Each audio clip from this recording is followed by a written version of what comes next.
Okay, guys. So yeah, I would say a welcome in. We sent invite to like uh, uh 15 people, but I think they're still on the way to joining in. But we should start on time, So that's the requirement here. So I would say again, well, all of you, welcome to Connect Talent Solutions um, workshop for the full stack in JavaScript. So I hope it's gonna be fun, 2 hours for us, fun and very technical. And I would invite Neeraj to uh, say something to our about our company and our courses and our like future courses, those things. So Neeraj, take it. Yeah, hi everyone. Thanks for joining. Really appreciated your time. Um, so we are like Connect Talent, and we are like a IT consulting and recruitment company.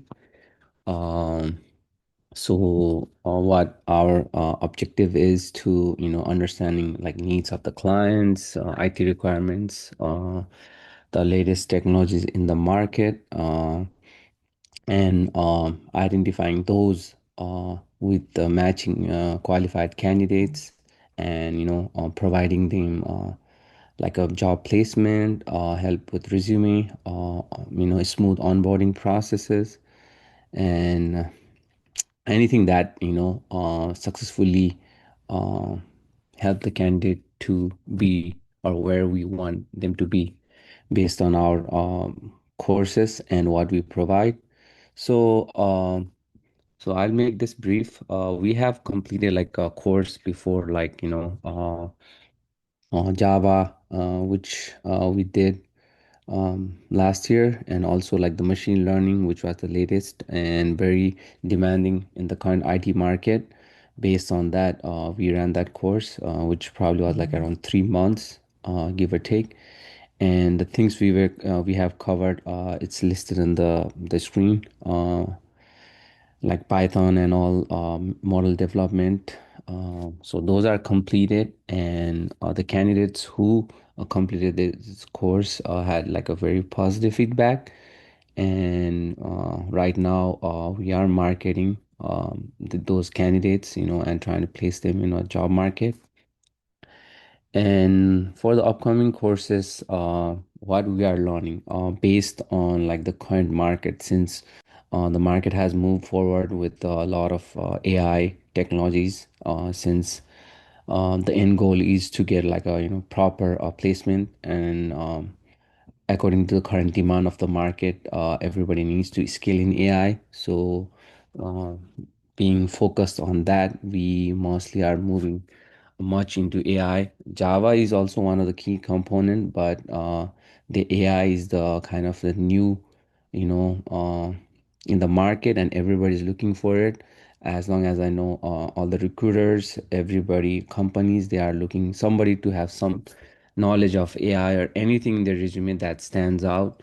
So thinking based on that, we have launch like the coming soon courses will be like full stack development, agentic AI, machine learning, generative AI, mostly AI related, and also it's gonna be taught by very proficient professor who are very excellent and has very good job experience, and will also provide assessment and real-time projects where you'll be able to excel and learn. So today we are just focusing on full stack development workshop, which is going to be 2 hours. That's going to start shortly. And the topics that's going to get covered is like I mentioned there: JavaScript, Node.js, Express, building UIs, React, and hands-on mini project, and data management using MongoDB, which is one of the very popular MongoDB database. And also the workshop objective is to how this works front end and back end, how it aligns together, and also like the real-time application development. So this is just a brief, like, what the course gonna cover. It's not gonna cover everything because we don't have enough time, but that will give you like basic idea what's this course gonna be. So that being said, like, I will not take much time. Any questions? If you have, let me know.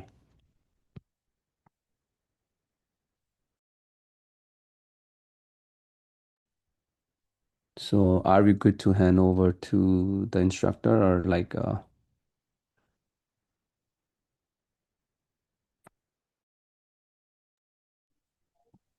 okay, yeah, Yeah. thanks. Yeah, thanks for listening to me. Yeah, I'll pass it on.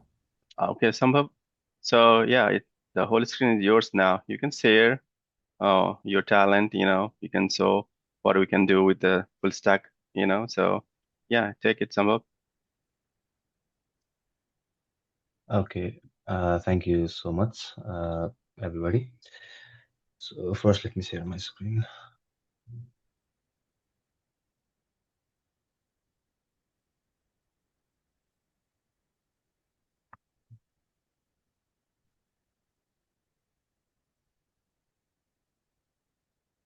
And I would say while he's sharing the screen, let's make this interactive, guys.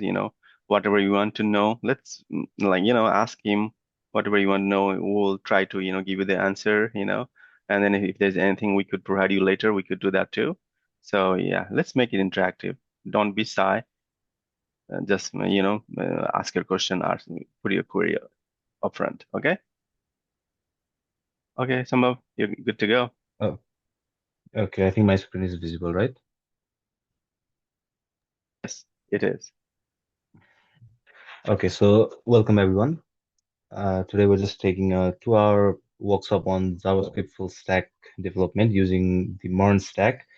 While 2 hours is not enough time for us to cover every single piece of code and make a full-on front-end, back-end, everything project, we do have enough time to understand what websites actually are, what full stack means, how back-end, front-end work together, and how every every little piece that's in MERN stack connects together, and how they develop beautiful applications, and how our entire internet is working. So at any point, if anybody has any confusion, or if they feel like I'm either going too fast or too slow, or I'm being a bit too technical and it's a bit hard to understand, you can tell me and I'll adjust it according to how all of you feel easier. Okay. So before understanding what MERN stack is, we first have to understand what websites actually are.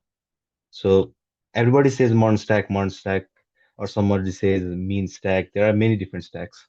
And stacks, as they say, stacks are just a group. So a group of something. In this case, MERN stack is just a group of technologies that are used to make both backend, front end, and the database. Now, for us to understand exactly what each piece of MERN stack does, for example, M stands for MongoDB, E stands for Express, R for React, and N for Node.js, we have to understand what backend actually means, what front end actually means, what database means, and what API actually are. So let's just start with something very basic. Let's first know what kind of websites we can make using MERN.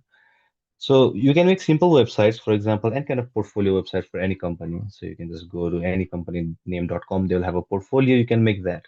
Or more popularly, we use MERN stack to make web applications. Now, the difference between websites and web applications are very simple. Website is just a static site, just something you scroll and look at some information, maybe a portfolio of the company, maybe some kind of a very simple article, a very simple blog page. But a web application is basically like an entire mobile application that runs on your browser. So it could just be simple YouTube or Udemy, or like the logo here says, ChatGPT, Facebook, Discord, Twitch, any kind of interactive application that you run on your browser that you interact back and forth, that you can do many things on. You can call that as web applications. And we use MERN stack to make those web applications. Now, every web application or every web site starts with a design. So let's instead of going into very technical terms, let's start with a very simple example. And in our case, let's take a restaurant as an example. Now, if I want to make a restaurant, like I want to establish a new restaurant, I want to serve customers, I want to earn some money. Basically, I want a restaurant. First, I start out with planning. Out with design. First, I want to know that how my restaurant would actually look. So maybe I go to some designers, maybe I go to some artists, they'll drop what my restaurant would look like, where the tables would be, what the interior would look like, the pillars, the carpets, the colors, the lighting, and everything. So that's the design. And when we're talking about websites, for example, let's say I want to make my own social media website, just like how Instagram and Facebook are there. I want to make something of my own. If I want to do that, first I need a design. So the design might be how the post would look, where the like, comment, share icons would be, what pages would be there, how the chat messages would look, how notifications would look, how the scroll behavior would work. There will be many things, but basically it's the design, how the app or how the website or in our case, how the restaurant actually looks. That's the design, and that's done by the UI and UX developers. So if anybody is saying they want to be a UI UX developers or they want to go in the designing field, that's what they do. Now, after design comes front end. So someone has made the design, the drawing, the 3D sketches for our website or for our restaurant. So now we need to actually build it out. So front end is the part that the user actually sees. So when we go into a restaurant, we don't see the kitchen, we don't see the storage room, we don't see the refrigerator. We just see the tables, the menu, the ambience, the atmosphere, just things like that. That's the front end. Things that the end user, the customer actually sees. In a normal website, in Facebook, Udemy, YouTube, whenever we come in, we see the actual website itself, where different things are, what kind of information are there. That's the front end. So the front end means things that the user actually see. And in restaurant's case, it could be the menu, it could be the tables, the color, theme, windows, everything. And this front end, we use from the MERN stack, the R part, that's the React. So from MERN, the R stands for React, and we use React to develop this front end. So what the user actually sees. So if you're opening YouTube, then the actual videos, the icons, the thumbnails, the like buttons, the playlist library, and everything you'd see, that's the front end. And that's made using React. Now comes backend. Now, backend is basically things that you don't see, but is very important for front end to actually function. There's no point in a restaurant without a kitchen. The kitchen actually cooks food that's served to the users. So, like I said, in YouTube, when we come in, when we scroll through videos, maybe we want to search something, maybe we want to filter something, maybe we want to open a video. We need its description, its comments, the video itself. Those kind of information, everything is prepared in the backend. So they are prepared in a format that would be easier for you. Just like how food is prepared in the kitchen that suits the customer, that the customer actually ordered. So if I ordered a bowl of cereal, I'll get a bowl of cereal. I won't get something else. Just like that, if I want to see details of a video, I'll see details of a video. Yo meeting अस्ति पठाएको थिएँ नि मैले आएको थियो होला नि mail त्यो एकछिन कनेक्ट गर्नु लाइक जोइन गरेन एकछिनलाई Guys, hey, if you don't talk, like please put your microphone on mute, okay? Thank you. Yeah, Samam, go ahead. Okay, thank you. Yeah, Sorry for that. it's okay. So, like I was saying, backend is just is a place where things are prepared the way the user needs it. So if I want information about a video, then the backend would prepare the information for the video exactly how I would want it. So if I just want description, comments, a number of likes, that's what I'll get. Like YouTube has just updated. If I don't want to see the dislike count anymore, from the backend, we just say, okay, don't show the dislike count, don't send it to the front end, and it won't be shown in the front end. So this backend is just used to prepare the information in such a way or do some calculations or just preparations, just like in the kitchen, that is useful, that is viewed in the front end. Now comes the database. If you want to prepare some food, you need to bring it from somewhere. Now, be it a store, be it your refrigerator, like anywhere. Just like that, we in a website, in a web application, we need information. If you're watching YouTube, we need the videos, we need the information on the videos. That's not stored in the backend, that's stored in the database. So just like how when you order something from front end, in our case, the kitchen, that's the back end, needs to prepare the dish. In order to prepare the dish, it brings food from the database and from their own refrigerator. Exactly, that's how our websites also function. So from database, we get information, we bring it to backend, it prepares it in such a way that can be represented properly in the front end, and then it's brought to the front end, and we can view it as we want, we can interact with it as we want. Then finally, we have APIs.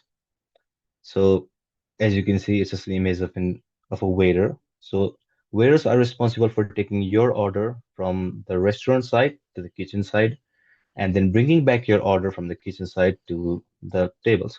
Just like that, in our websites, whenever we want to get information on something, or whenever we want to send information, for example, some kind of reviews or any kind of information to the backend, APIs function as the waiters. They take information, take to the backend, take the response from the backend, and bring it to you.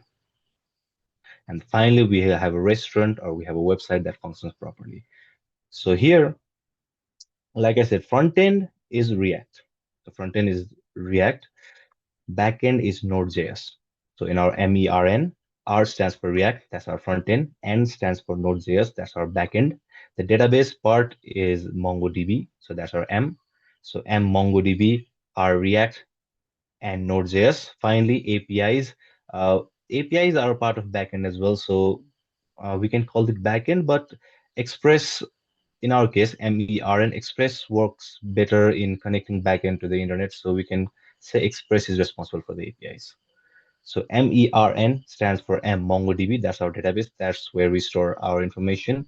B is the backend where the information is actually prepared, that's Node.js.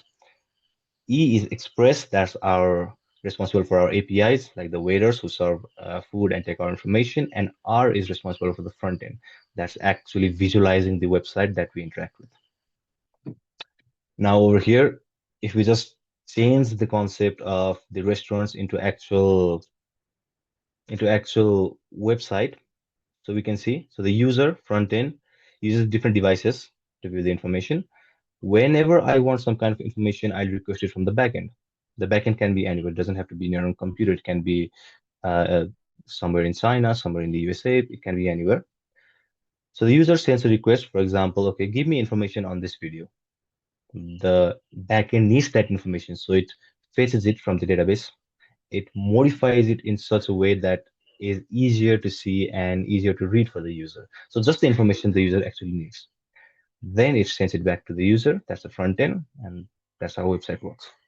So database being our MongoDB, our backend being Node.js, and our front end being React. Now, now that we've talked about what MERN is, let's talk about where it's used. So different big companies use different stacks. Some use Node.js, some use PHP, Laravel, some use Java. There is not a single rule that says, okay, you have to use MERN or you have to use Python. It's just whatever is your requirement at the time, whatever technology suits you best at the time, that's what these big companies use. For example, Airbnb uses MERN Stack in its entirety. So Mongo, React, Express, Node.js, everything. But other companies, for example, Facebook just uses Node.js. Sorry, Facebook uses React, and some part of its microservices use Node.js. A microservice being just a small uh, pieces of its backend. Netflix does the same thing. It uses React. So what you're seeing, what you're interacting with in Netflix is React, but in the back, some parts of it use React, Node.js, some parts use something else. Same with Uber and Dropbox. They are made using MERN Stack, but with requirement, some parts of them use MERN Stack, some parts of them use something else. It's all based on requirements. So learning MERN Stack can help someone be ahead in the market. Like the giant companies that use MERN Stack right now, different companies are slowly adapting to MERN Stack, different companies are updating to it, and new applications, new growing companies are also starting to use web MERN Stack. So learning this can help grow someone's career or stay ahead in the times, just stay updated. Now, just like we talked before, when we're talking about MERN Stack development, we need to learn React.js, that's just our front end, MongoDB and Express, those are our backend and databases. Now, Mongoose over here, Mongoose is just you can understand it as an agent. So backend and database are very separate things. They need someone in the between.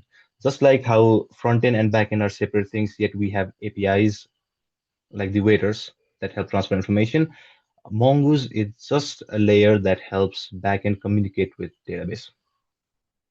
Now we won't have time to go in deep into code of every single thing, but my intention is just for you to understand what websites are, how a MERN stack application is actually made, what is built up of, and what backend, front end, and database means. Because whether you do MERN stack or you do any other stack, as long as you're focusing on full stack development, you have to understand what front end means, what back end means, what database means, and what different technologies they use and how they all communicate. Now, my questions comes, why MERN stack? Maybe you can do Java, maybe you can do Python, maybe you can do PHP. We're not limited to MERN stack, you can do anything. But the reason we pick MERN stack is because of JavaScript. So if I'm learning front-end development, I have to learn JavaScript. JavaScript is how front-end applications actually function. Now, if I want to do back-end development, if I have to learn Java or if I have to learn Python, these are two separate languages I have to learn. And it becomes difficult. So one side I learn one language, other side another language. Collecting knowledge of both, growing skills of both, it takes time, it's a hassle, it's difficult. So MERN stack is basically front end and back end both use JavaScript. So if you learn JavaScript, it's just a single language. You can do both front end and you can do both back end. Now, before we start diving into the code, let's Some understand. Yes, sir. sorry to interrupt you, Sambhav. So we got a query in chat. Like could you give a short glimpse upon like MERN versus mean? Angular.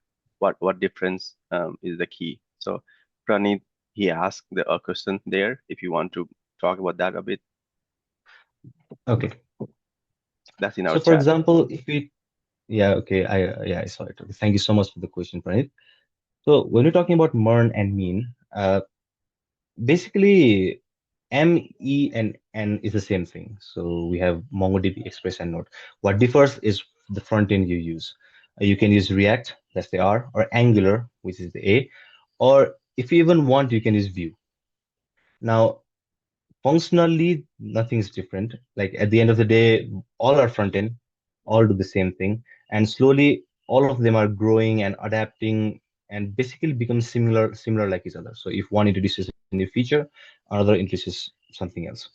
So, but the key difference will be just the way you write the syntax, the helper functions they provide. For example, I'll just look at a code example for to show you simple, very simple one.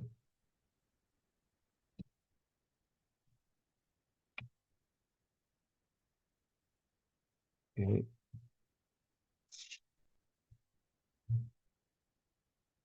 okay, let me work on this. No.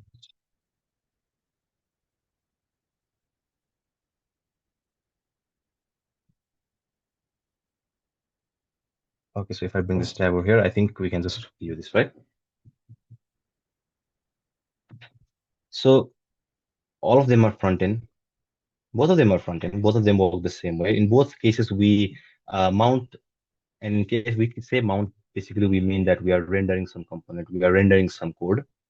And in both cases, the HTML part is similar. So we write HTML in both cases. So be it React, Angular, or Vue, we write HTML, we write CSS, and we write JavaScript. HTML, CSS is the same. But the way you write the JavaScript functions, the way you trigger them, that differs. So like how normally we can write on submit from over here. Here we have ng on. Basically, this is a mounting function.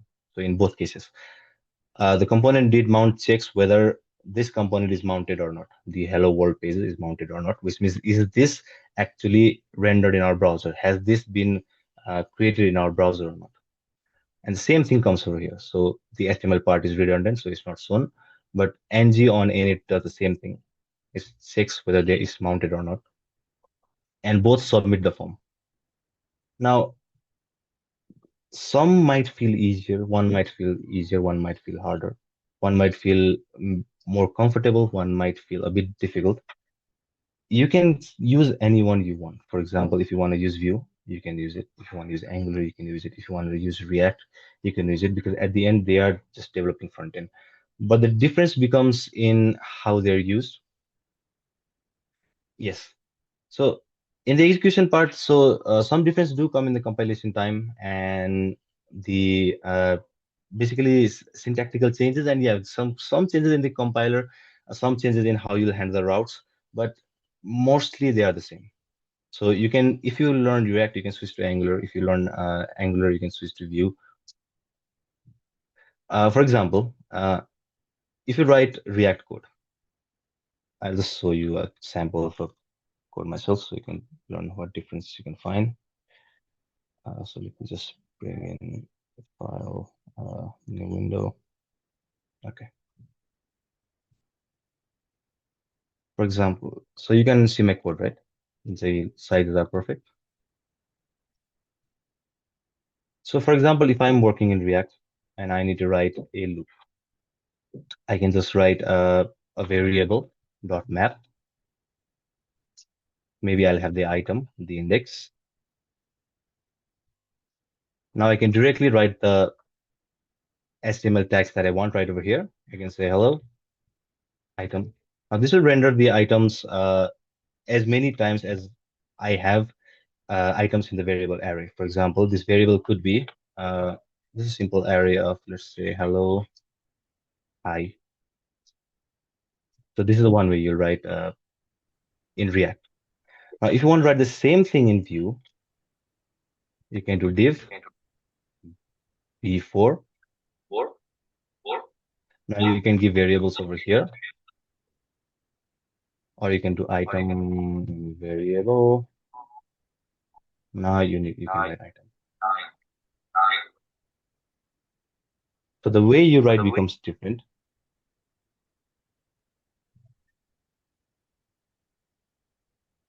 But at the end, they are using JavaScript. They are using the same HTML, CSS. Now, the key difference comes in what kind of application you are developing.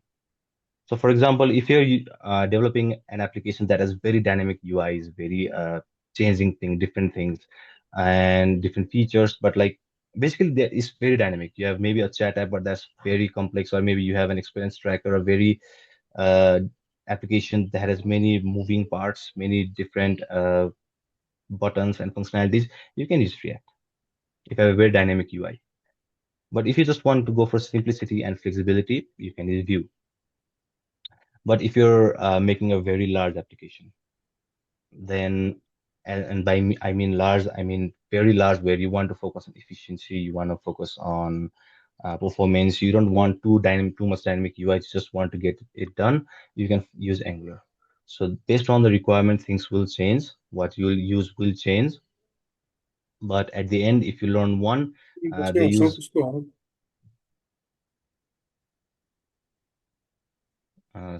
Sorry, because did you ask something?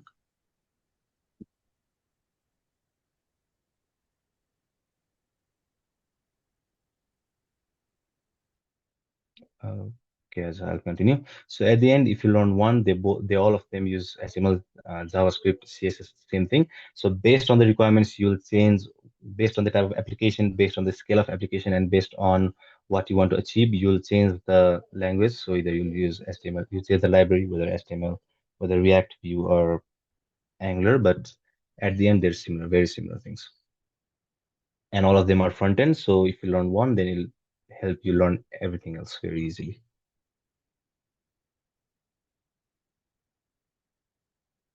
Okay, so is that okay, everyone?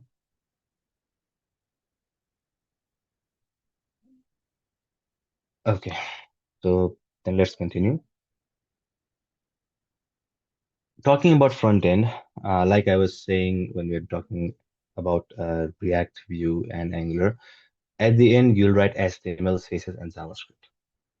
So HTML is basically the skeleton, so base layout, the things you'll actually build the things you'll actually see that's HTML. So the actual skeleton, for example, in a house, the bricks, the cement, they are the HTML. Now, if you start coloring the house, if you start putting lights at different places, if you start putting different kind of decoration, partitions, you make it very beautiful. That's CSS. So you're taking HTML and you're basically beautifying it. You're putting things in right positions. You're scaling things, changing its color, size, proportions, its background, many things. So HTML is just the things you want to see in a website, but how you want to see them, where you want to see them, how they should look, uh, all of that comes from CSS. And finally, JavaScript are just the little things, the interactions, the movements. Instead of just seeing a blank page like a PDF, you might want to interact. You might want to have some sliders, some drop downs, some menus, some kind of options, some kind of navigation, some maybe scrolling actions. So all of the little things you interact with, from very small things like small button clicks to major animations or movements or just making a game itself. You can make a game in MERN Stack. You can make a game in HTML, CSS, JavaScript. The interactivity part that you do, that's JavaScript. So HTML is the skeleton, CSS is the muscle bones, muscle fibers, and those things that make you look human. And then JavaScript is just your movement itself. So the brain, everything, that's JavaScript. And using these, we make a website. That's the front end part. Now, whether you learn React or whether you learn Vue, Angular, doesn't matter. As long as you're doing front end, you have to do these three because these three are responsible for actually showing your website. So before we continue, let's just see what HTML, CSS, JavaScript actually look like, what they do, and how they can transform a website from basically simple text to something visually, I won't say stunning, but something that will look very good, I guess. So let me close this presentation first. So if any one of you have ever done HTML, CSS, JavaScript before, maybe heard of it, or maybe seen some videos, or maybe understand the basics, you can follow along. And if for someone who's new to this, who wants to follow along, I'll be as simple as I can. I'll be as slow as I can. So if you want to follow along, you should be able to.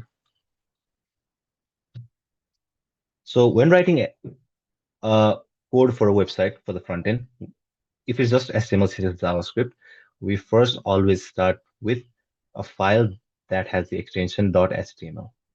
So for example, I can just do file, save as, instead of untitled, I can do, let's say, workshop.html. Now, I am currently using VS Code to write this, but we don't have to use VS Code specifically. You can use Notepad, you can use any kind of text editor. You can use Sublime Text or WebStorm, PHP Storm, just anything you can type something into, it works. If you want to use Microsoft Office, then you can use that as well. I recommend don't use it, but no one's stopping you. So when creating a website, we first need HTML. We always start with HTML.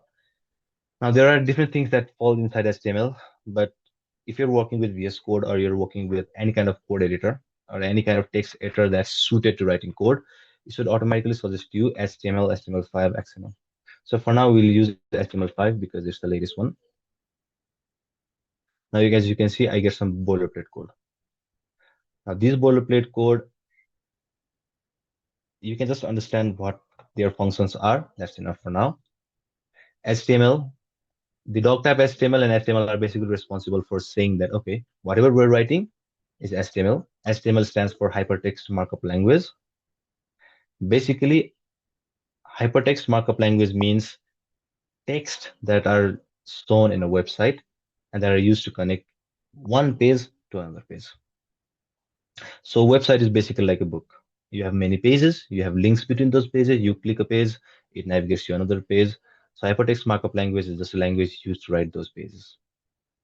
Now inside HTML, we have the head, meta, Meta, these are the additional information of the website. For example, the character set. Uh, for example, the width or the initial scale, these are just responsible for saying, okay, how much you want the website to be zoomed in, whether you want your website to start out in the portrait or landscape, just things that just define what a website will look like. Normally, we don't have to play around with this.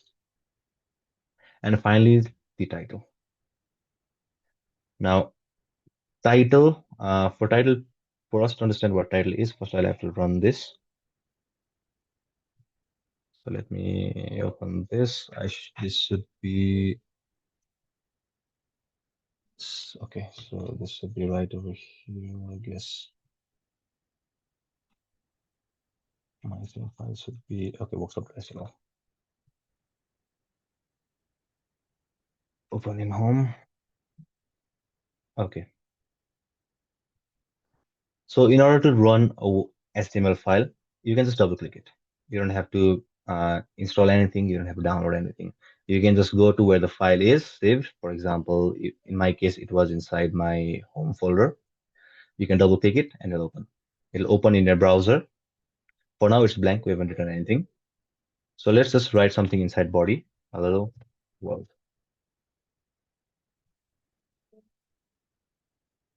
Nothing happens for now, so we have to reload. Every time you make a change in HTML, you have to reload. If you don't reload, your changes won't be visible. Now let's understand what title does, okay? So if you just scan around here, in my case, I'm using Arc browser, but if you're using any other browser, it should be up over here, the tabs. My tab name is document. I can change it. I can just make it workshop example. And if I reload, this changes the website title. Title just changes the tab title. That's it. And everything else is inside the body tag. Now, if you want to say, hello, this is just a simple workshop. I reload. I get hello, this is a simple workshop. Now, this is HTML. Now, based on what our requirements are, HTML does provide us with some basic things, for example, a div. So the syntax is we write inside tags, okay? So this is a tag. This div part is a tag. This is the opening tag. When you put a slash in front, it becomes the closing tag. And when you combine both, this becomes an element. Everything you write inside an element gets its properties, its styling from that element. So anything I write inside a div goes inside a box. Div is just an invisible box. So there's an invisible box around this. Now, if I have pesticide, I might not have pesticide, but okay. So let's inspect. So this yellow part, this orange part, you see, this is a box. This box was provided by the div tag, and anything I write inside the div tag goes inside this box. Now, in HTML, everything is a box. Div is just the most commonly used box. Now, some other tags that HTML actually provides are a tag for, let's say, some kind of link, the U tag for underlining something, the I tag for italic. For example, I say italic.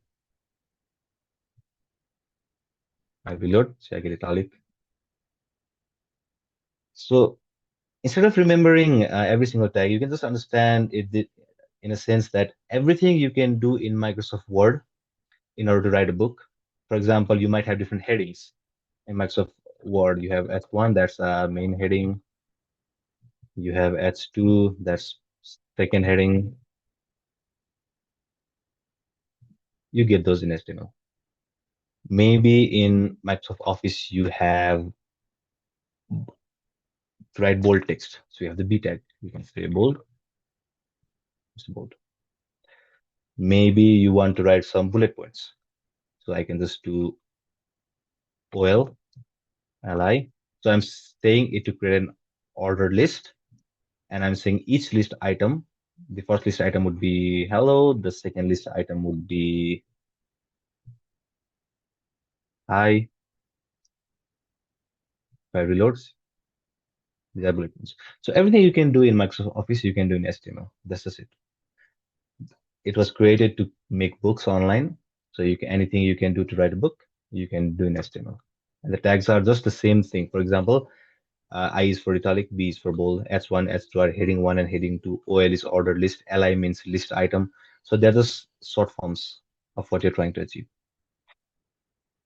So now I can't just go ahead and create every single website or every single design. So let's just say, let's just see how HTML works, how CSS works, and how JavaScript works. Then I'll transition to showing you an actual application or a very simple application that's made using HTML, CSS, and JavaScript. So first, let's write something good. Let's say I want a title. I will say workshop. Then I'll make a box. Inside the box, I'll say a question in bold. How's it going?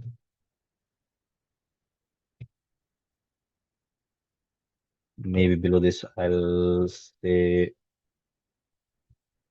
in italic. It's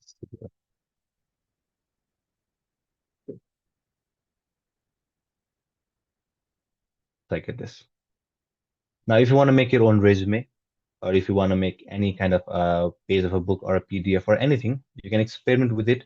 I recommend trying to make your own resume because normally trying resume is a very simple design. All you have are some titles, some text, some underlines, some bullet points. For example, I can say, let's say S1 some visual.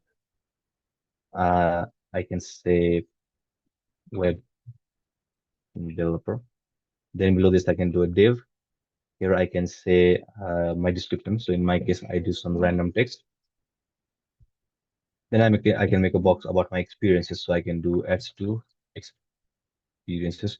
I'm not using any new tags. I'm just using whatever we have already seen. I'm just using it in a way that makes it look like a resume. And that's all web development is. You have all the tools. You just have to manipulate it in such a way that it looks like what you're trying to achieve. Now let's do a p tag. A p tag is basically a paragraph tag. So anything you write inside it becomes a paragraph. Or in my case, let's do a bullet point because I want to show off multiple experiences.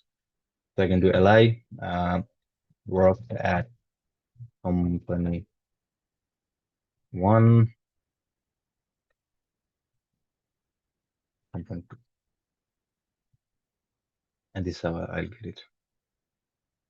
Now, if I want it to look a little bit better, I can maybe add a HR tag. It just creates a horizontal line. So instead of over here, maybe I'll put it just above experience. So, okay. So now I have my name, my position, some description about me, my experiences. I can do similarly for education. So I can copy, I can do SR for horizontal line.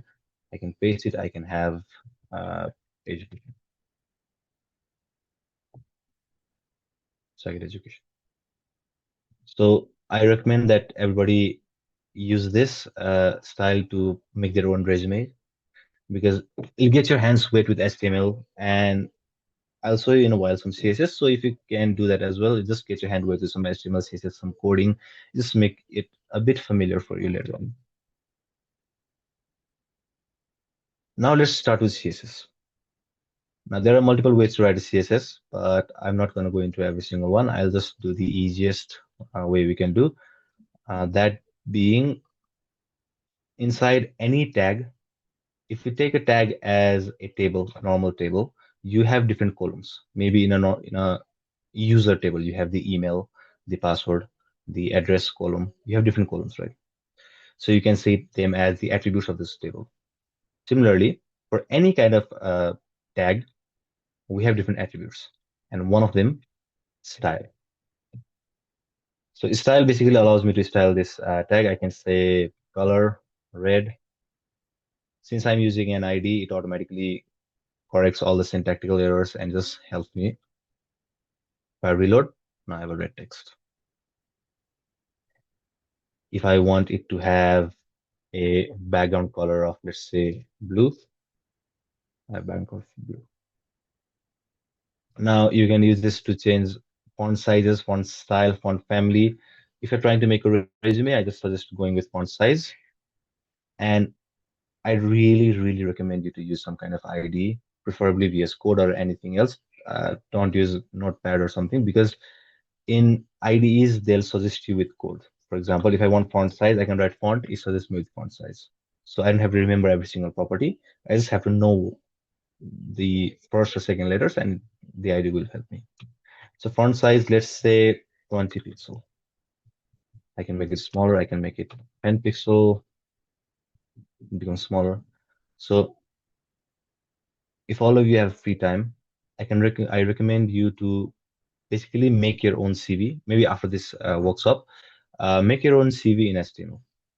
You can use CSS to style. If you want some spacing, for now, I'll just recommend a very simple one, margin. If you do margin top, you'll get some spacing on the top. For example, let's say 100 pixel. See, if you do it in bottom, you'll get at the bottom of experiences. If you do right, you'll get towards the right of experience. If you do left, you'll get towards the left of experience. If I do margin left, I get at the left of experience. So just use these tags, div s1, s2, ol, li, and the SR tag for horizontal line. And it's very basic CSS, font size, font colors, and you'll be able to create your own resume.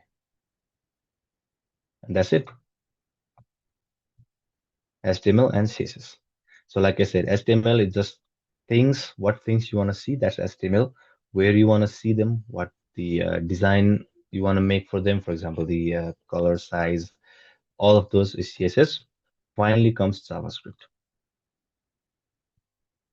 Now JavaScript is a little bit hassle to write, so there's no easy way. I'll have to show you a bit of hard way. So let's say I write this script tag. Inside here, I can write functions. So don't fear JavaScript. If you've ever done any other programming language, be it Python, Java, C, it becomes very easy. They're very similar. If you've never done programming language, then just try to understand what word, what syntax does what. You don't have to remember how they're written. You just have to understand what they do.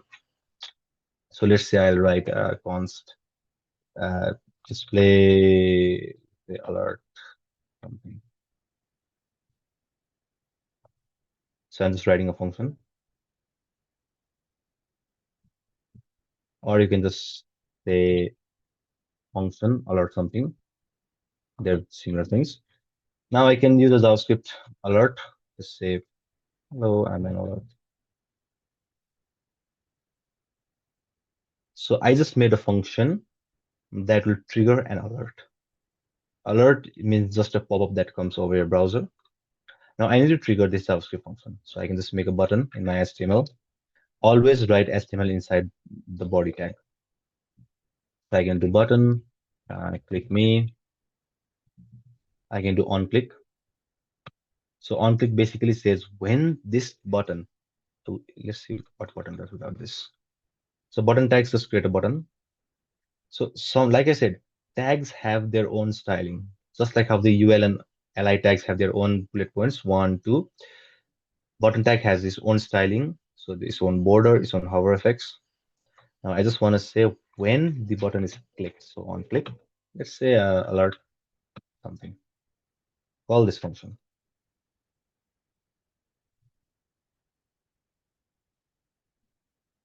So let's do this. See, now when I click the button, I'll get an alert. It says, hello, I'm an alert. So this is just an example of very simple interaction. Now, when I click this, maybe I want to change something in this page. A text. If I have like count, number of likes for this paragraph, I can update that. If I want to update the entire content of the page itself, I can update that. If I want to change the color or design of anything, I can change that. Or I'm not just limited to clicking this. If I just hover over something and I want to change the styling, I can do that. If I take my mouse out of the web page and back in, I want to do something, I can do that. Any kind of interaction the user can do, be it click of a mouse, movement of a mouse, or click of any keys on your keyboard, you can capture them and you can use them to modify this web page in any way you want. That's how JavaScript works, and that's the main work of JavaScript, is to allow users to interact with the website itself. Because without JavaScript, this is just normal text.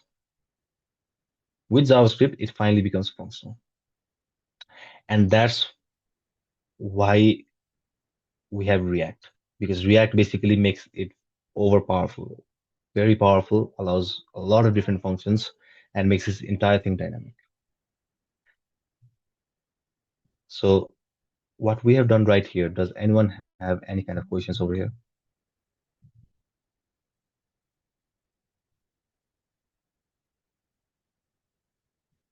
Now, if you don't, then I'll show you something that can be made using this. Okay, so just the front end, HTML.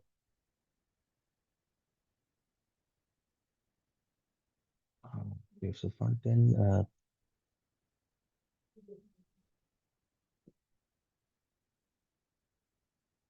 So I just want to show all of you a basic to-do list that you can do using this. So let me just open it up.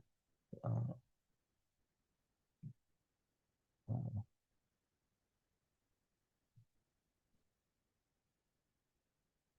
there should be any front-end designs.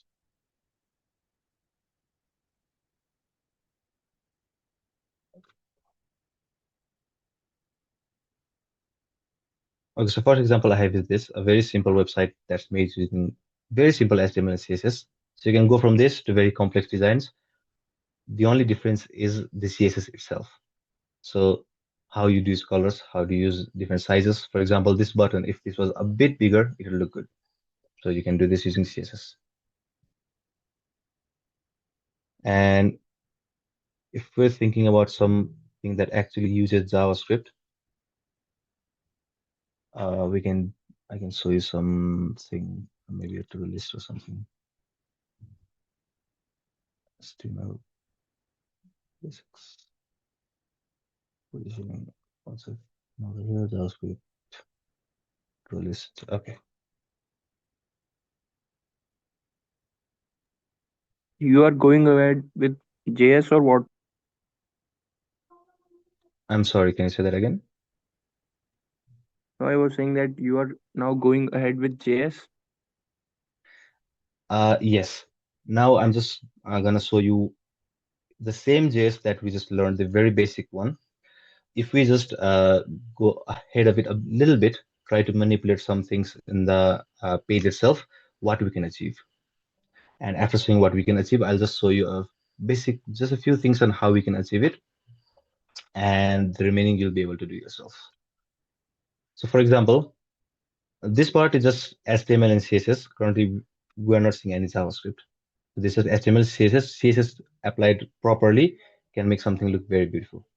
Now, if I type something over here and add, for example, let's say a meeting at 9. So this is a to-do list. A to-do list made purely using HTML, CSS, and JavaScript. Item 2, item 3, we can delete it, we can edit it. Item 6, it's edited, I can do complete, incomplete. So this part is just made using HTML, CSS, and JavaScript. And this is a very, very simple and basic example of what kind of functionality you can have. So from a simple website like this that doesn't do anything, we can make an actual application that performs something. So be it a to-do list or expense tracker or add to cart or a clock, timer, anything you can imagine, you can make. So in order to do this, now I can't show every piece of code because we have to move on with React, MongoDB, and a lot of things. But I can show you what I actually did to achieve it. Okay, so let's just remove this. So let's make an input. In HTML, input just creates an input. So if I reload over here, I get an input. Now, the difference between React and JavaScript shines when you start to use JavaScript to interact with the HTML itself. Because if you're just using JavaScript, it starts becoming very complex and starts becoming a hassle. So let's say I give it an ID of text input. and I have to give it an ID because I need my JavaScript to know where I'm typing. So I need to tell my JavaScript, okay, so I'm typing inside this input. So in order to identify this input, I have to give it an ID. I can give it a class or anything, but I have to give it something to identify it by. Then let's say instead of alert something, I do add item. I make this add item function. Now, when I click add item, here's the hassle. I need to do document, which means the entire page dot get element by ID, which means from the entire document, you need to get an element that has this exact ID, and the ID will be text input, right? And I need to get its value dot value because that's what's typed inside the input. And I need to be able to alert it just like before. So I'll just do alert. I'll do it like this.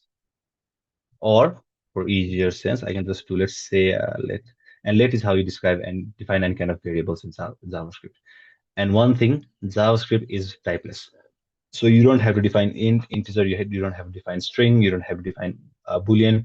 You can just do let x equals, so you can either do one, or you can do true, it doesn't matter. It'll automatically understand what the variable is. So if I do let input, which means anything when I click the button, whatever I have typed inside this input is automatically grabbed and its value is stored inside this variable. So saying let is like saying var or saying string in other languages. So I'm just defining a variable. I can alert input. Now if I reload, I type, I click, I get whatever I've typed. Now this is just the getting part. Whatever I have typed, I need to get. Now in order to actually display it, I need some place to write. So let's say I do div, a box whose ID equals to output.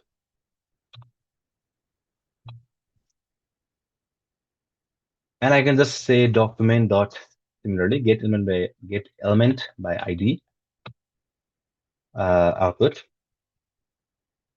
Now I need to say you have to write whatever I have typed, basically whatever's inside this variable inside this element. So I can say dot inner HTML equals to inner HTML basically means inside that HTML tag. What I've read, I have read info. So just in order to show what I have written over here inside this box, I need to go through all this. Now, if I write and I click, I need to reload once. Sorry, this alert, I need to remove this alert. I reload, I type, I do. Now I finally get it over here.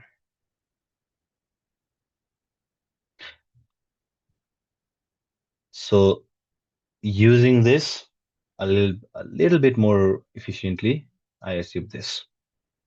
So it's the same thing. I wrote something, I click the button, it's added down here. Now it's added as a tag. Adding it as a tag is just like adding it as text. Instead of doing this, I'll just do, maybe I'll write a div inside a string, class div, and I'm using backtick. I'm not using single or double quote. I'm using backtick. Now you can find backtick below the escape key on your keyboard. Now backtick basically allows us to place any kind of variable inside a string itself. So I can just do dollar and curly braces. This allows me to put a variable. I'll put input. So what it's doing is same as before. Instead of putting the data stored in the variable directly, it's placing the data inside a div tag. It's creating a tag itself. It's creating an element and placing it inside this place, inside out. Now if I reload, I won't see any change. It's the same thing. But if I, let's say, instead of div, I use italic, I reload, type, I'll get it in italic.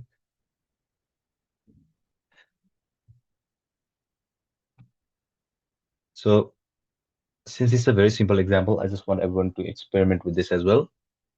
Now you might not be able to make to release itself because there are some more edit and delete functionality and we can't go through every single one, but just a simple app where you can type and enter your list is a very simple app and very good as a starting point. Now the final thing, okay, for this HTML portion, if I type something and I click it, it's shown over here. But if I type something again and click it, the same thing is updated. I'm trying to add things. I'm not trying to update what's already there. But the current problem is it's trying to update what's inside over here again and again using whatever I have done. So I can just say this. So what I'm saying, get this element, and inside this element, place whatever was already there. So if I had written hello, hello would stay, plus whatever new thing I have written, place it as well. The change would be if I say hello, it places hello. Now if I write hi, its job is to paste what's already there inside, plus add the new thing. So now I get hi. So I say item 1 to item 2. I can say meeting in 5 minutes. Now, just like before, if you put style tag inside, if you put margin or you put background color or anything you want, you can change the styling and design for this. So this just makes a very simple to list using this much code. So does anyone have any question regarding these portions? This is a simple part where we have made an input. We have grabbed whatever we have written over there, and we have displayed it back inside this output box.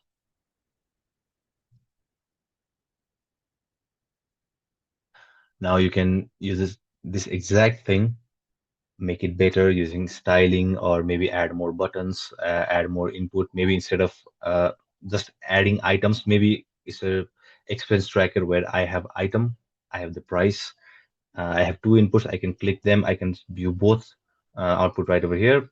So now you can make expense tracker to list or a cart or anything like this. When you click a button, you're showing that information somewhere. So with that, you can make any kind of basic interactive applications.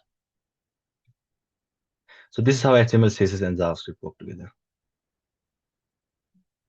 Now, right now, it's a bit hassle doing it like this.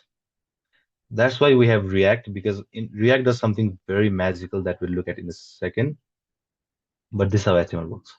And I really recommend everybody to try this out, experiment with it, do maybe multiple inputs, multiple things. But the more you experiment, the more you learn, the easier it will become for you. And the more fun it will become for you.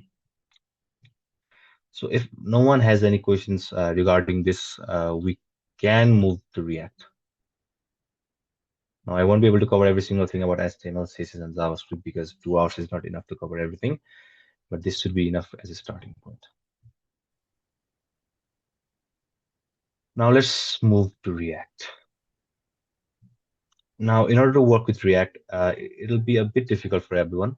You can't just make a .html file and start working with React. We have to download Node.js.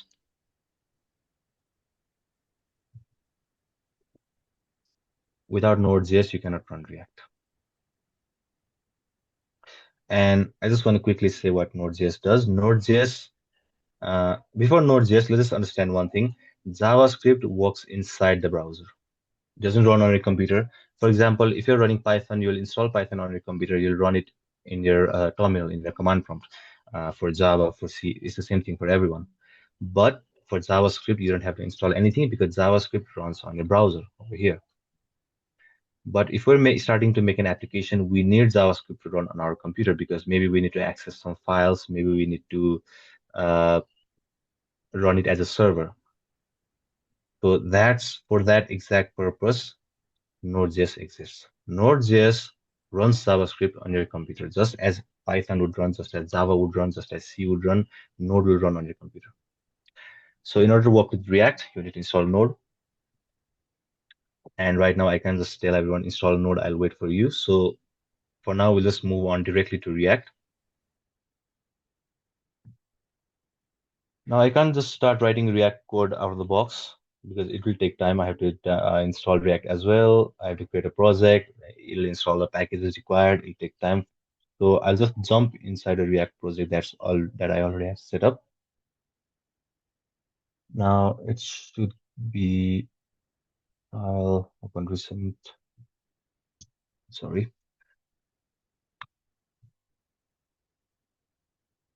It's 24.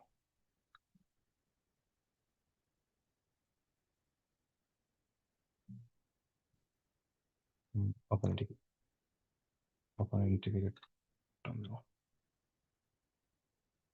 Okay, so I have a React application over here. This is also a to-do list. So we're just gonna see what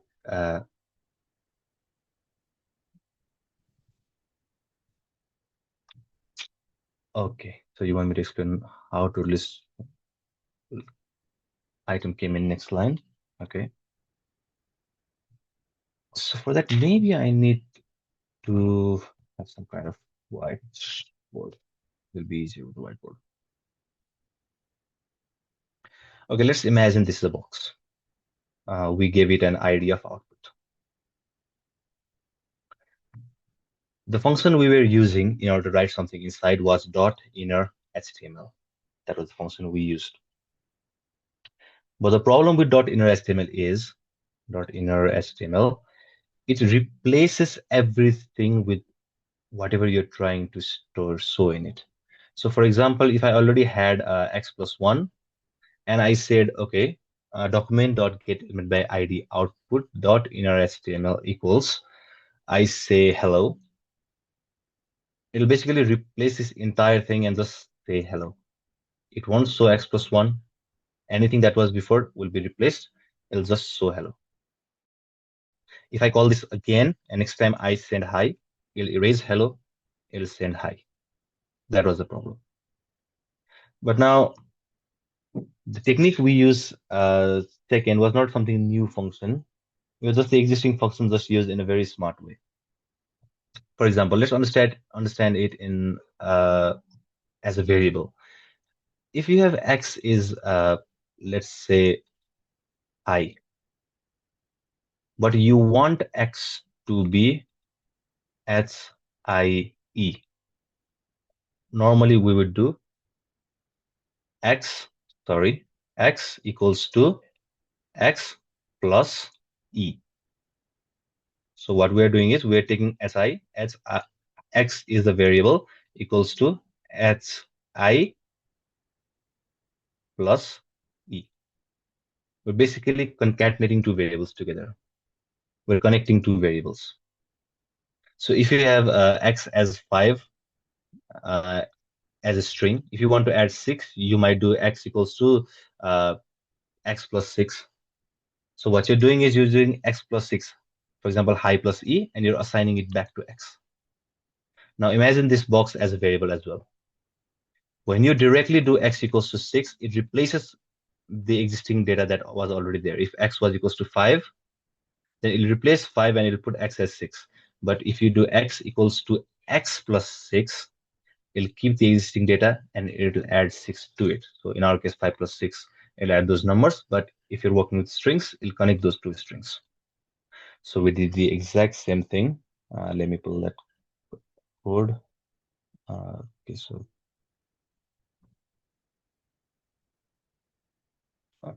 okay.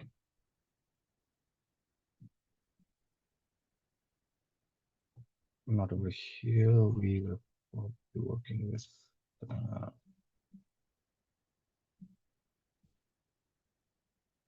some.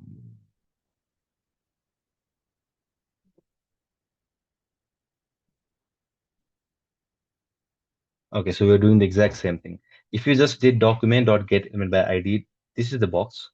If you just do box equals to and the data you want to show, it replaces what was already there and just show this part.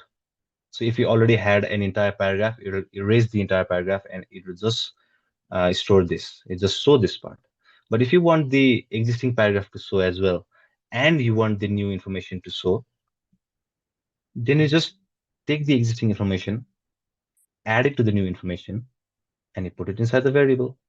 Now, if you don't want to do this, you can just do, let's say, let new data equals to. So what you're doing, you're taking the existing data plus the new data. And now I can do equals to new data. And now I can replace whatever is kept inside this box with the new data. The new data in our case is the existing data plus our new data. So instead of replacing, we're just adding whatever new thing we wrote to the existing thing we already had. Now I just took out this redundant part, and instead of doing this new data and new data, I just took out this redundant part and made both of these come together.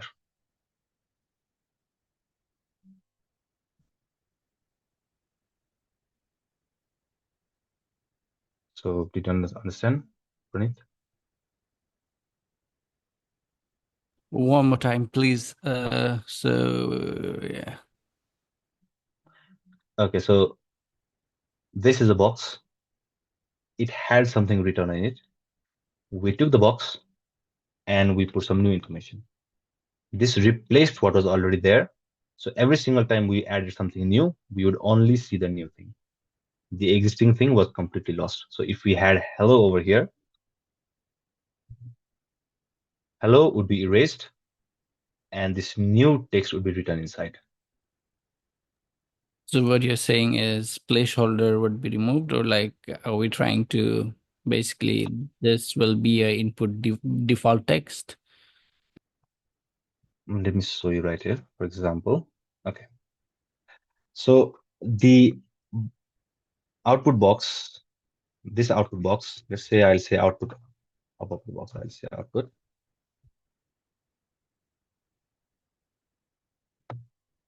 Let me just make it one line item with the tag. Okay. Whenever I write something, the output div, the div whose ID is output, is currently empty. If I click something, what my function is doing is it's taking whatever I wrote. So it's saying from document, get this element by ID, the input, get its value, and assign it to the variable input. So whatever I typed is being stored inside this variable input. Then what I'm saying is get this div, and inside this div, inner HTML basically means inside this internal space. Inside this, what I want to put is whatever new thing I have written. So if I wrote hello, it will grab hello from this input, store it inside this variable, and then whatever is in this variable will be displayed inside the output box right now. So if I say hello, if I click, we can see hello. Makes sense. Thank you. Okay. Now, if I write hi, hello is replaced and hi is shown because our current function is taking this input and replacing the output div data with this hi. So whatever I write is being shown inside output. It's not keeping the existing information, it's just replacing it. But if I want to keep the existing thing as well, I need to grab the existing data. So the added line I did was I pasted this and made a plus sign. So now what I'm doing is whenever I type something new, it takes whatever I have written. So if I said hello, it takes hello. Then it also grabs whatever was already there. So if I had written, let's say item 1, it grabs item 1 plus whatever new thing I have written. So now I have two things to display. So if I had hello already stored inside over here, this will grab the hello. So now over here, I have hello plus whatever new thing I have written. So for example, the new thing I have written is div, and let's say I typed hi. So inside this box, it's gonna place whatever I have already written plus the new thing I have written, which means now the value would be hello, and inside the next line we'll have div hi. Instead of actually replacing it, it's going to add it again and again and again.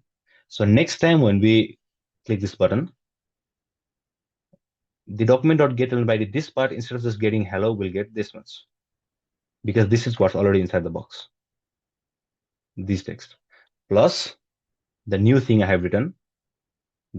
Let's say in our case, I wrote something else, for example, second item. These three things will be added and stored inside our output, which is this box. So normally it will replace the data. Now I'm just grabbing the existing data, I'm adding it to the new data, and I'm displaying it.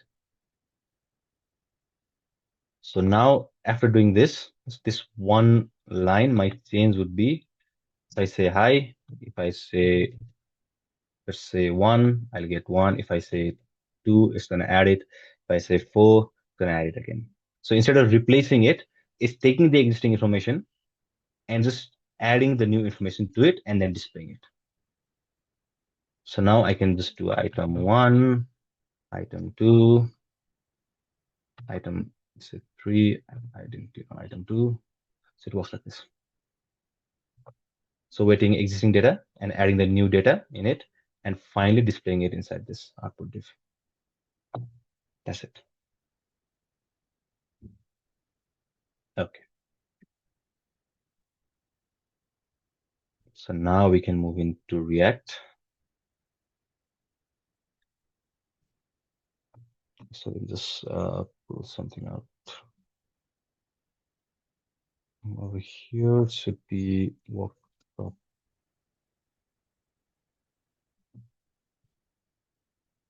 HTML.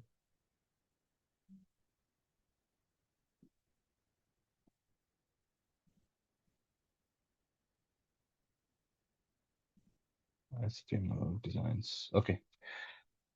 So you can just work with this and try to make a to-do list of yourself. You can put any styling and design you want. Now let's see how this works in React. So I think this should be my React code. Now, in order to run any kind of React application, you can't just double click on the HTML file. Let me close this. You have to do, in my case, I have set it as npm start. You can set it as anything, but right now let's just see output first. Then we'll learn about how we can work with the setup. So npm start. Okay. So this would be better. Okay. This is the to-do list that I have made using React. It's the same as HTML. I click, I add. The UI is a bit different because I changed the UI just a bit to defer to know it's different from the HTML one. But this works similarly, so you can delete, you can edit, you can update. This works the same as the HTML one. But the difference in React, I always explain them as two things. The 50% being components, and the remaining 50% being dynamic rendering. Now let's just understand what dynamic rendering is first. Back in HTML, if you remember, if I wanted to show any kind of text or any kind of variable inside a div, I had to first do document.getElement by ID. I had to get that exact div. Then I had to say, okay, dot inner HTML equals, and I have to add the new data. So for example, if I wanted to show something, it's not, I think this process is something else, but for now it's okay. So let's say I want to show something inside this div. In JavaScript, I have to give it an ID. I have to say, okay, let's say output. Then in the JavaScript code, I have to do document.getElement by ID. Then I have to do output. I have to do dot inner HTML equals to something. Finally, this something will be shown over here. But in React, we have something very magical. So if I just say, okay, information, I'll write a variable inside curly braces. And the reason I'm doing curly braces is because if I don't do this, it'll think it's just normal text.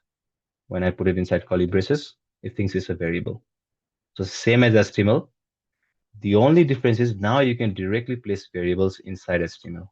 So instead of doing all of this, I can just do information equals to hello.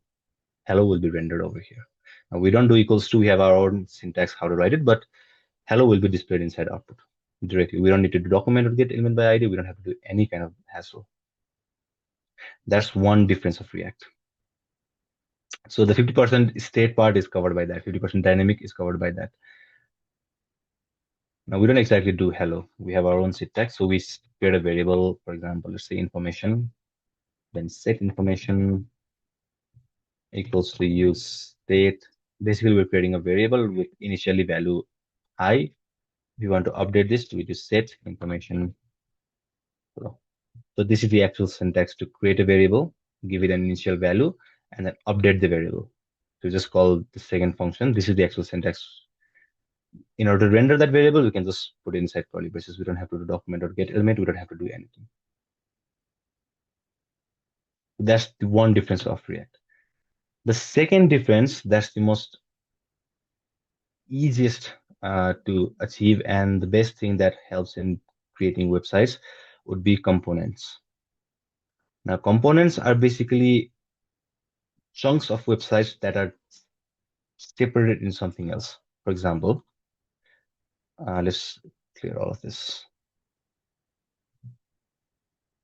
Maybe I can just change. Maybe I can just change the board. Okay. Whatever. Okay. Let's say I have a website. This is an e-commerce platform. I can buy shoes over here.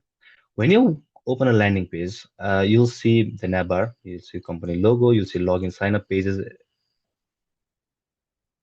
Okay, if you're not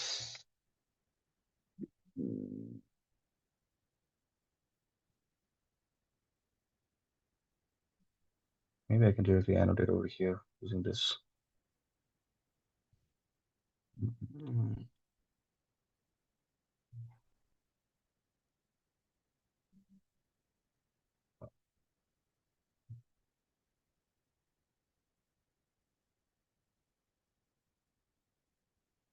Okay, it's a little better now.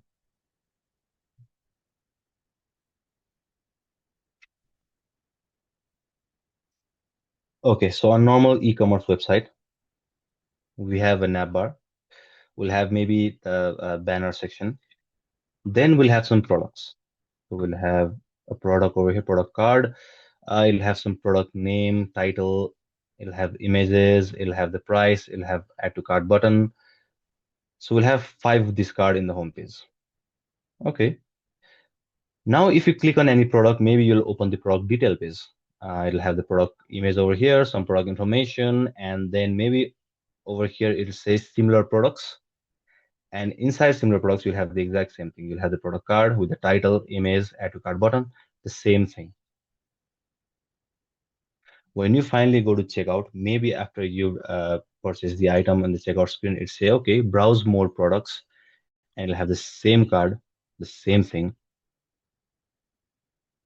Now this is a separate page, this is a separate page, this is a separate page.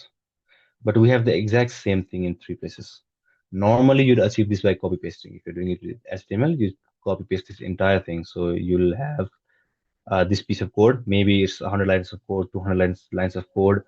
You'll copy this, and then inside the code for product detail page, you'll paste it. Then again, inside the code for checkout page, you'll paste it. Maybe this, you have to also paste this inside product management page, product creation page, admin panel, many places. And okay, you did it and it's done. But later on, maybe your boss says, okay, this design is a bit old. I just want this button to be over here instead. And maybe I want this text to have a different color. Now the biggest hassle becomes you have to modify it in home page, you have to modify it in course detail page, you have to modify, sorry, product detail page, you have to modify it in checkout page, you have to modify it every place you use it.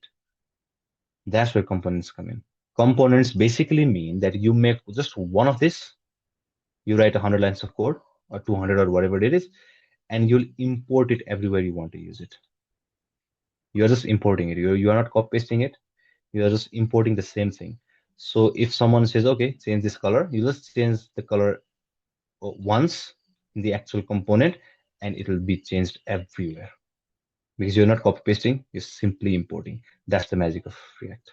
So React can be split into components and state being the dynamic variables that you can directly put inside HTML.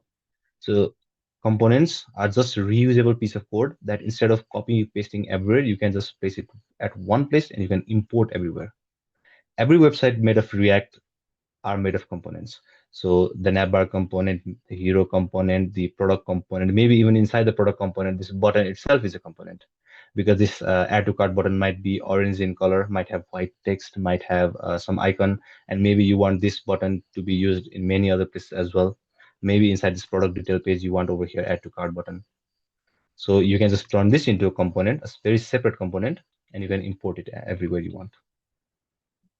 So that's the component portion of React. And the state portion of React is, like I said, you can place variable inside HTML, and whenever the variable updates, the HTML will update automatically. You don't have to reload the page. You don't have to manually say, okay, get this element by ID, right inside this. You don't have to say anything. Once it's updated, it'll update automatically. That's the magic of React. So if you go inside the code for this, and so let's say I do some kind of components.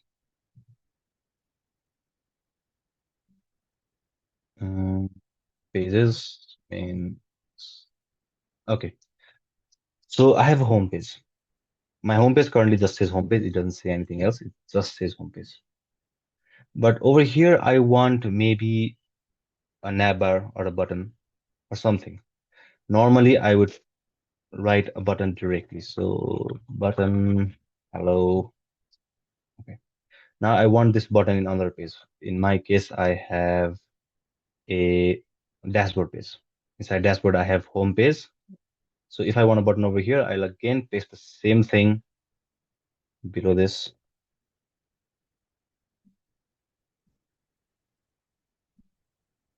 Okay. So I'll write hello. Every single place I want, I have to write copy paste this exact thing. But if I want to change something, now I have to find where I've used it. So I use it in home index, I have to update it. I have changed it in dashboard index page, I have to update it. Every place I have to update it.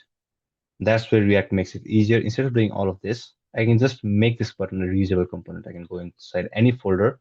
I will make a new file. Let's say button.jsx. And this is the exact syntax for how you write it. So this is it. Now, if I want this to use this button anywhere in the entire application, I can simply use it as my own custom tag. UTT. Now I can see the button. Now, if I want this button somewhere else, for example, in categories page, I can go inside categories page and I can do the same thing anywhere I want. I can just simply write this one word. That's it. I'm simply importing this button. So for example, if I write button and I import it, I'm simply importing it. So later on now, if someone says, okay, let's change the design of the button, let's change the color, let's change size, text, or anything, instead of going in every single page, I can simply go inside this button file. I can change whatever I want. And this change will be reflected everywhere that's importing it.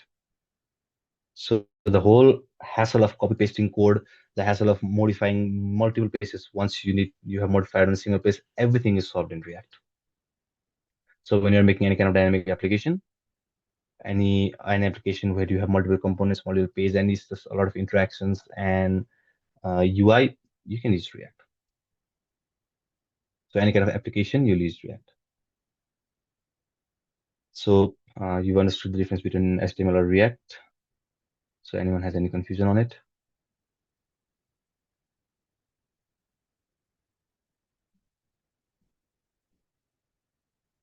No one's voicing any concerns. So I guess we can now, okay, move ahead.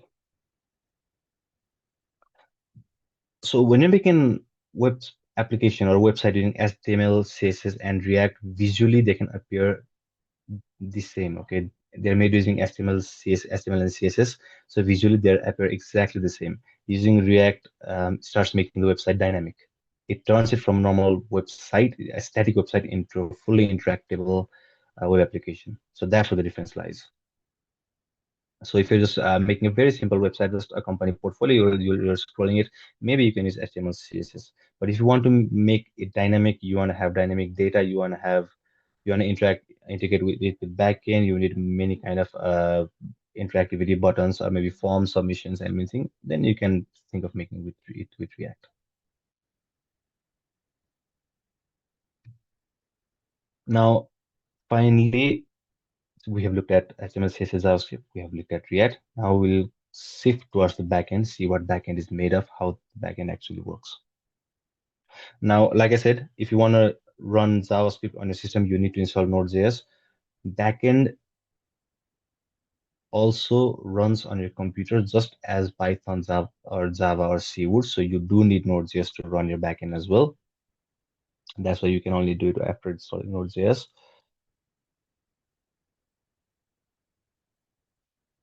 So we can look at our backend full stack application code. It should be, I should have it open somewhere. Okay, file.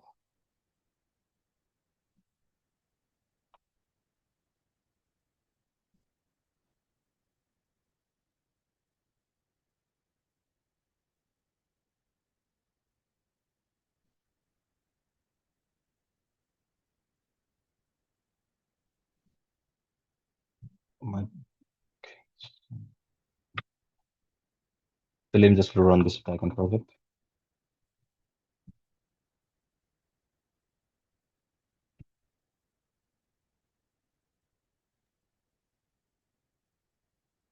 So some of them, are you okay? You want to take some break? You keep on talking since 1.5 hours. Oh, no, no, it's okay. We can continue. It's okay for you? Okay. If you need some Everyone is time. okay. No, it's okay. But others, does anyone need 5 minutes break or something, or can I continue? If anyone needs a break for 5 or 10 minutes, we can do a break. Yeah, it doesn't look like anyone wants it. So yeah, let's continue. Okay. Yeah, keep hydrated yourself. Yep. Thank you.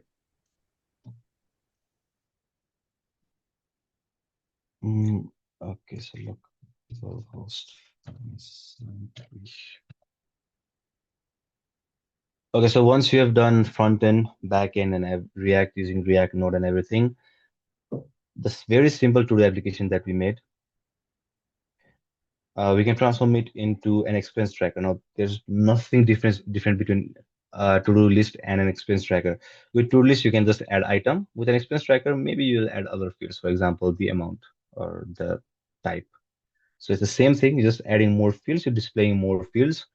It works the same way, it's created the same way. But if you play around with just a couple of fields and you play around heavily with CSS, then a website that we made that was looking like this, just using CSS can look like this. So this is an expense tracker that I was making as a demo for this session.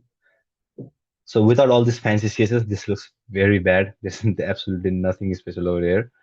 It's just normal text, normal tables. It's completely bad, but with proper CSS, you can make a website look like this. And the CSS is just margin padding, some flex box related to layout. Flex box is basically used to place items side by side, up, down. Basically, the layout is defined using flex box. I'll give a brief overview of Flexbox after this. So this application, this part is front end React. If I add a transaction, now if I can inspect, go to network. Let's say I'll add a new transaction, close, close shopping. Amount was, let's say 10,000. The category was food, account.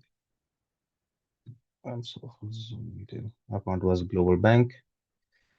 Type was expense. Okay.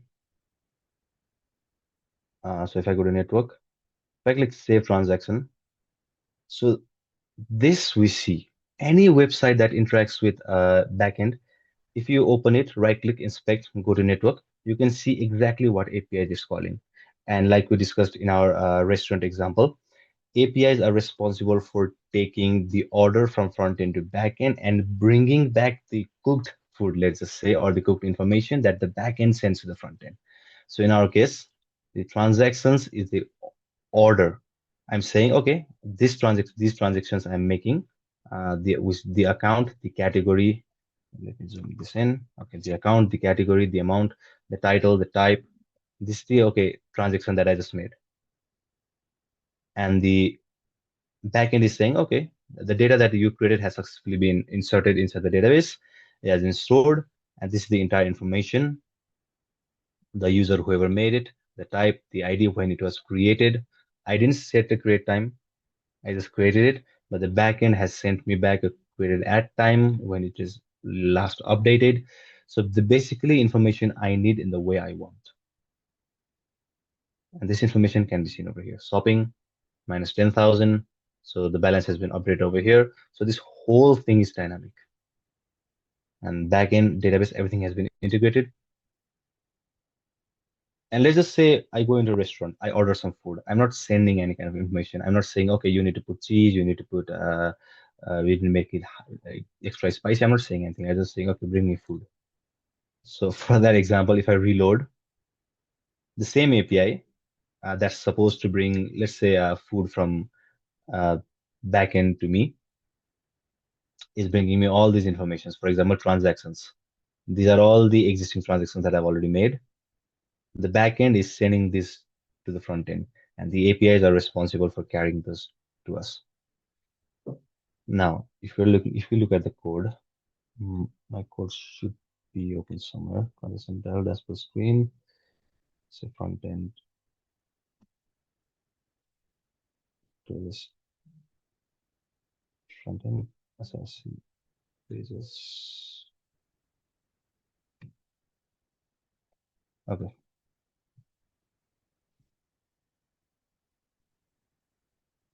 Okay, so we're just saying when the page loads for the first time. Okay, so this code is complex, so you don't have to understand everything. You can look at it, but don't get overwhelmed. We're just saying when the website first loads, get the transactions. So we're just saying, okay, get the transactions when the website first loads. This is our actual order we're placing. So we're saying, okay, provide me with all the transactions. If there was a problem, it is say, okay, error facing transactions, but there was no problem, so we got all the transactions. This we're triggering an API. We're calling an API. We're trying to get information from the backend. If I add anything or I need to submit something, the submit form. Just like when we click the button in our to-do list, we call the add item function or something similar. I have the submit form function whose job is to basically post our data to my backend. So this is, we're basically calling a post API. Basically, my waiter is taking my customized order. So I'm saying, okay, put this, and this in my disk. So my customized order is taken to the backend. And the backend is responsible for grabbing this. So if you look at the backend code, we can go to modules, let's say transactions controller. So my front end was sending whatever I want, whatever new transaction I created inside /transactions inside the post method. So over on the controller side, so controllers are basically the, you can say doorways inside backend. So controllers are where you actually enter the backend from. So in the controller section, I have, so let's go to first router to know what the API was actually called. So I have router.post and I have controller.create. So when I create a transaction, a create function is called inside my backend. This create function job is to create a completely new transaction, and its job is to new transaction populate. Basically, it stores that transaction in a database. And the database we are currently using is MongoDB. Let's connect over here, go to expense, transactions. This is our database. Now, there's a very big difference between using MongoDB and using something else like MySQL. Okay, if you're using MySQL, PostgreSQL, those are SQL databases, which means the data stored over there will be stored inside tables. And by tables, I mean just like Excel sheets. If you open Microsoft Excel, you'll see a table, you see rows, you see columns. When you fill it with information, that's basically how a SQL database would look. But MongoDB is different. MongoDB doesn't store them in table format. It will store them as objects. So objects are in every programming language. So you have key, you have value, you have key, you have value. MongoDB stores database data as objects. So when I create a new transaction, my front end sends that information to my backend. My backend grabs that information, then it uploads that into my database, and then it says, okay, successfully inserted. Now, currently in my transaction, let's say I have shopping is my latest entry. So if I go to my browser, and if I say add transaction, let's say new item, 100, category would be phone, account would be global bank, expense, instead of expense, let's say income. I do save transactions. So new item income is updated. And if I go to see my database, so the latest entry is shopping. If I refresh it,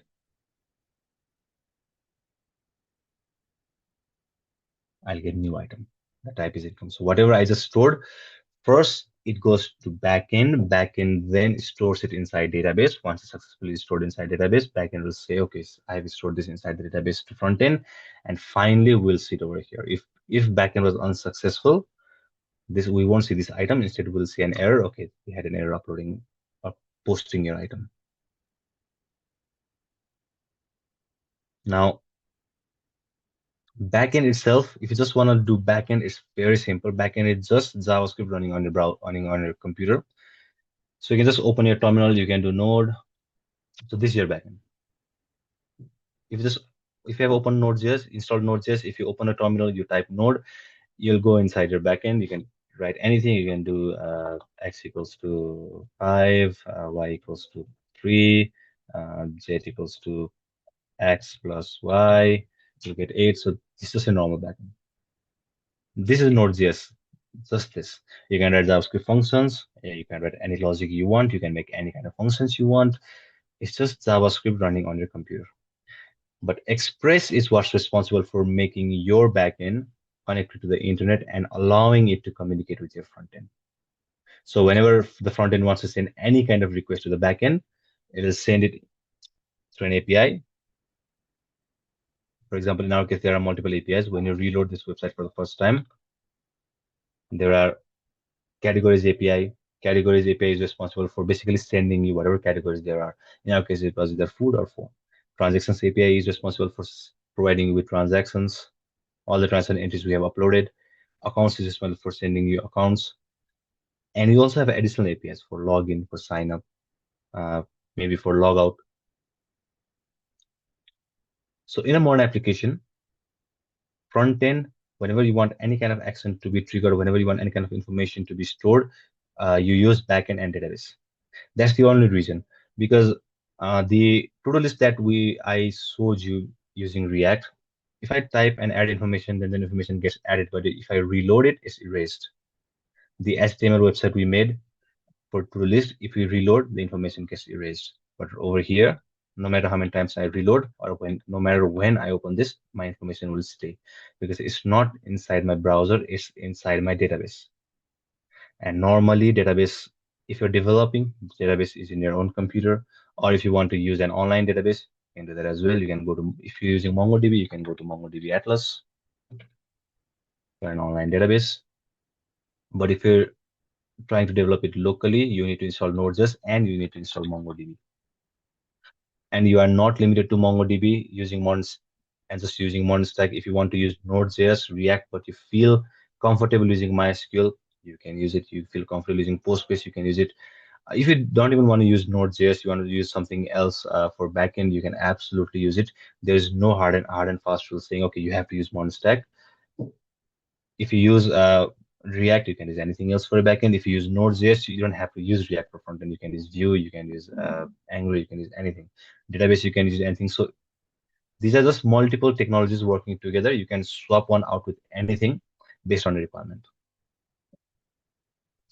So this is just an example of what learning MERN Stack you can do. This is a very basic example. Once you've completed studying MERN Stack, this is basically one of the first project you'll do during the class session. This is the first project you'll do. You can understand it as your final project for your actual MERN Stack implementation.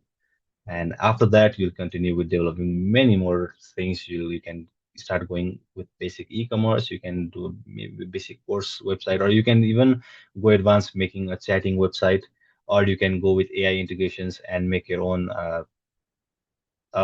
front end, your own website for OpenAI chatbot. You can do anything, and there's really no limits to what you can do. You can make your own social media page. You can make your own blog site. Once you've learned entirety of one stack, you can create anything you want. You can create it any way you want. And if you don't like React, once you've learned it, then you can easily switch to Vue. You can easily switch to Angular. All of them is the same thing. They're different, but if you learn one, it will open up a path to learn everything else.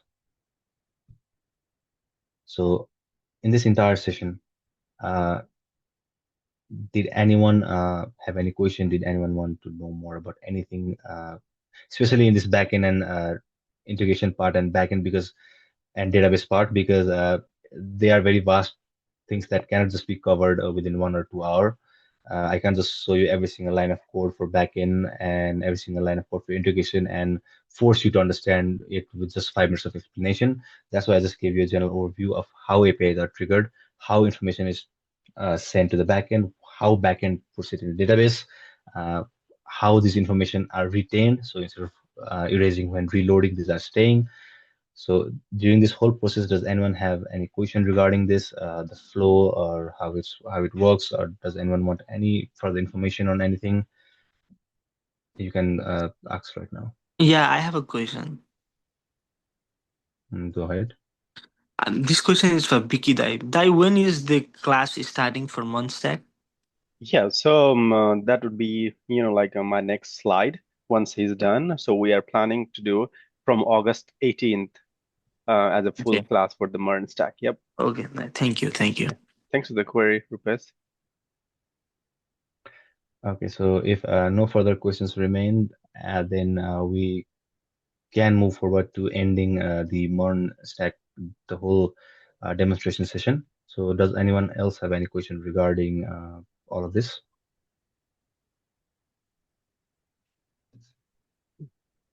Yeah, I would say this is great, Sambhav. This is awesome. Yeah, and whatever you give the information to us and to our whoever join. This is awesome. And we also have a full training from August 18th. If anyone wants to join, connect to us. We'll give you more detail on it. And then we'll go from there.